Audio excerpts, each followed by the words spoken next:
China's history has been marked by cycles of prosperity, unity, and peace, as well as periods of war and political instability.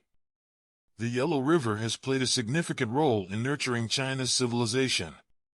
Throughout its history, Chinese dynasties have ruled over parts or all of China, with control extending as far as Xinjiang, Tibet, and Inner Mongolia at times. These regions have been inhabited by various other groups, including nomadic peoples such as the Mongolic, Turkic, and Khitan. China has a continuous history spanning thousands of years, making it one of the world's oldest civilizations and one of the cradles of civilization. According to ancient texts such as the Book of Documents, Bamboo Annals, and records of the Grand Historian, the Xia dynasty was China's first dynasty, ruling from around 2070 BC to 1600 BC. However, Neolithic civilizations had already arisen along both the Yellow River and Yangtze River long before the Xia and Shang dynasties. The Shang dynasty, which ruled from around 1600 BC to 1046 BC, left the earliest known written records of Chinese history. The oracle bone script, used during this time, recorded various events of the Shang dynasty. The Zhou dynasty, which supplanted the Shang, introduced the concept of the mandate of heaven to justify their rule.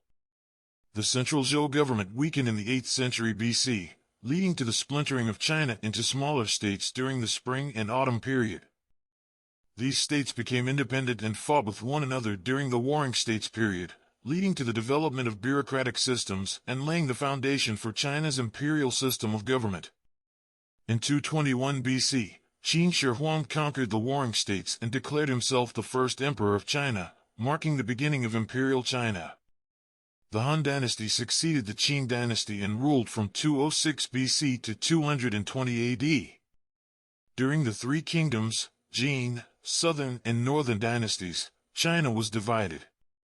The Sui, Tang, and Five dynasties saw economic prosperity, scientific and technological development, and extensive cultural influence. The international status of China reached its peak during the Zhou dynasty. During the Liao, Song, Western Xia, Jin, and Yuan dynasties, multicultural integration, economic and technological development reached new heights. The Ming dynasty saw the emergence of capitalism in southern China. The Qing dynasty was China's last imperial dynasty and was replaced by the Republic of China in 1912. The People's Republic of China was established in mainland China in 1949, while the Republic of China retreated to Taiwan. Both the PRC and the ROC claimed to be the sole legitimate government of China, leading to an ongoing dispute. Hong Kong and Macau became special administrative regions of the PRC in 1997 and 1999, respectively.